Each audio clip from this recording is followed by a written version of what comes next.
Hello students, good morning to all in the third part of the chapter India size and location.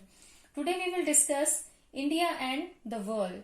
India की world में क्या importance है और क्या position है आज हम पढ़ेंगे.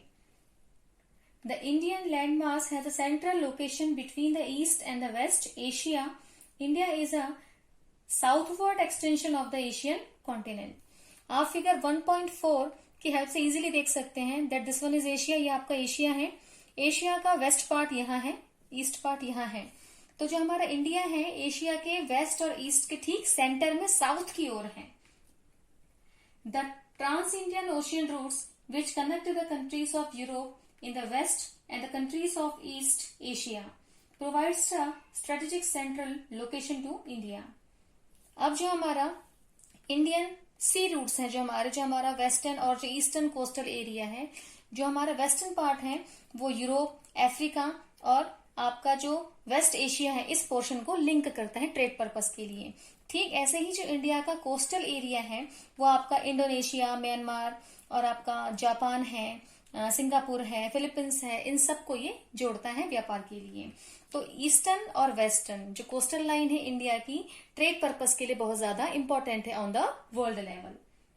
Now next, Africa and Europe from the western coast and with southeast and East Asia from the eastern coast. No other country has a long coastal line on the Indian Ocean as India has and indeed. अब eastern और western coast की अपनी importance है, इसकी वजह से हम other countries के साथ पूरे वर्ल्ड लेवल पर जुड़े हैं. और इस एशिया में जो भारत का जो सेंट्रल पोजीशन है, जो सेंटर में है साउथ की ओर, और दूसरा प्लस पॉइंट भारत के लिए ये है कि जो भारत का सेंटर, जो आपका साउथर्न पार्ट है वो आपका कोस्टल एरिया है, पेनिनसुलर पार्ट है, जिससे कि सी रूट्स के थ्रू हम अदर कंट्रीज के साथ जुड़ सकते हैं.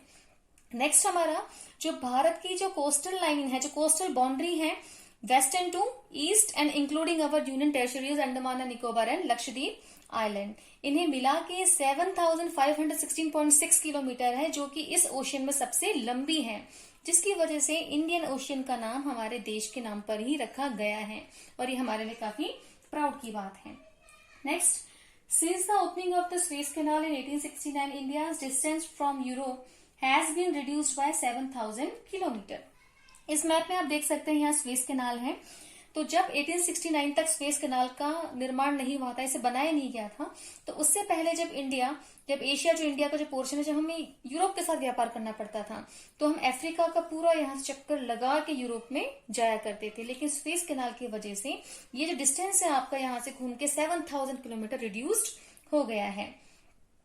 India's contact with the world have continued through ages, but her relationship through the land routes are much older than her maritime contacts.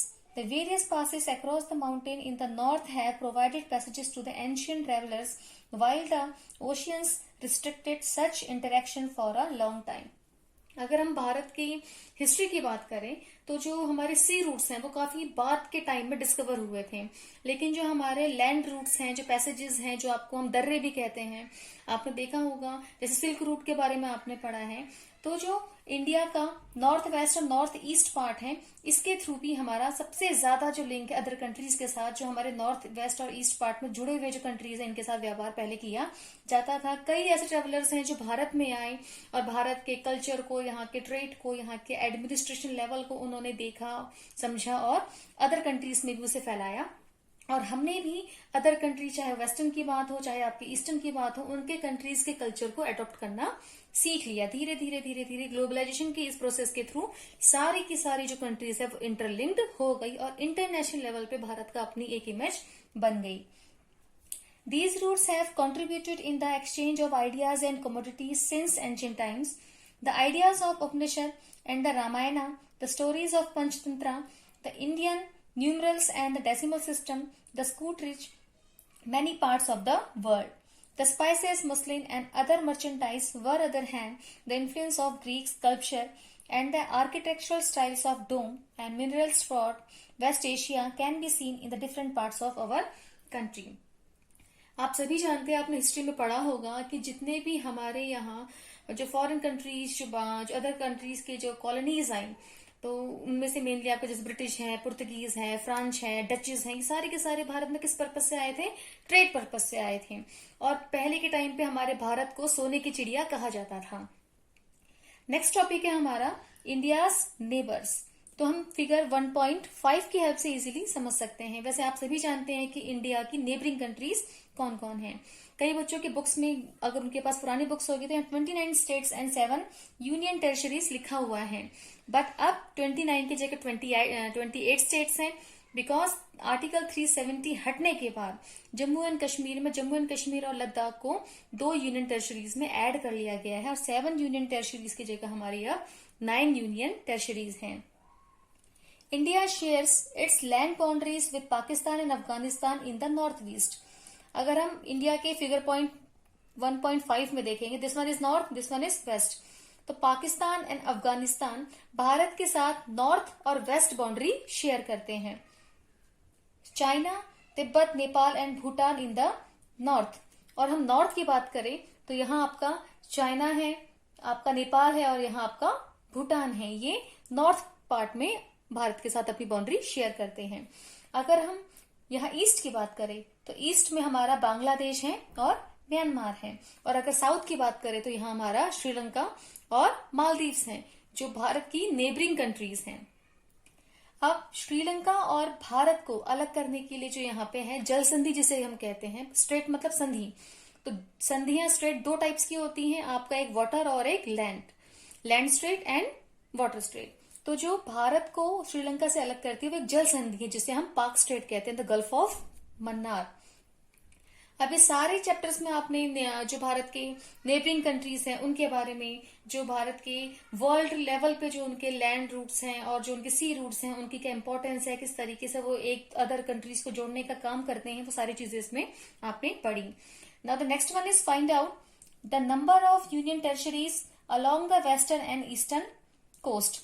आपको इस मैप के through, it is a homework, आपको इस मैप के थ्रू वेस्टर्न कोस्टल एरिया जो आपका है भारत का ये, और जो ईस्टर्न कोस्टल एरिया है, इसके बिहाफ में आपको जो भारत के यूनियन टेरिटरीज है उनके नेम मेंशन कर रहे हैं, वेस्टर्न के अलग और ईस्टर्न के अलग। और अभी मैंने आपको बताया कि 2 न्यू आपके नॉर्थ में भी हैं, जम्मू एंड कश्मीर एंड लद्दाख।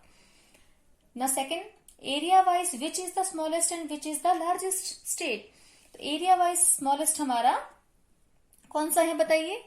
सबको पता होगा, गोवा है। एंड द लार्जेस्ट स्टेट है आपका Rajasthan. Now next, the states which did not have an international border और लाई ऑन द कोस्ट। अब इस मैप के थ्रू आपको बताना है, ये आपका होमवर्क है, कि भारत के ऐसे कौन कौन से स्टेट्स हैं जो किसी भी अदर कंट्री के साथ जिनका जो बाउंड्री शेयर नहीं होती है और ना ही उनकी कोई कोस्टल लाइन है। फॉर एग्जाम्पल, जैसे मैं आपको एक बता देती हूँ, मध्य प्रदेश। आप इस मैप के थ्रू इजीली देख सकते हैं कि मध्य प्रदेश किसी अदर कंट्रीज के साथ भी ज्वाइन नहीं है और ना ही किसी कोस्टल लाइन के साथ है। Next one is classify the states into 4 groups each having common frontier with. First one is Pakistan, China and third Myanmar and Bangladesh. Pakistan first मैं आपको बता देती हूँ आपको कैसे करना है, and the rest of the 3 आप खुद करेंगे। पाकिस्तान, अब आप इस मैप में देख सकते हैं पाकिस्तान हमारे इंडिया के किन किन स्टेट्स के साथ बाउंड्री शेयर करते हैं। For example, Jammu and Kashmir Pakistan के साथ जुड़ा हुआ है, पंजाब एंड राजस्थान एंड गुजरात। तो ये 4 स्टेट्स हमारे ऐसे हैं जो आपके पाकिस्तान के साथ बाउंड्री शेयर करते हैं। ठीक ऐसे ही आपको चाइना, म्यांमार एंड बांग्लादेश की बाउंड्री के बारे में भी बताना है, and you have to do this work in your rough notebook. तो इसी के साथ आपका ये फर्स्ट चैप्टर ज्योग्राफी में कंप्लीट होता है और आपको अपना होमवर्क भी प्रॉपर तरीके से करना है। Thank you.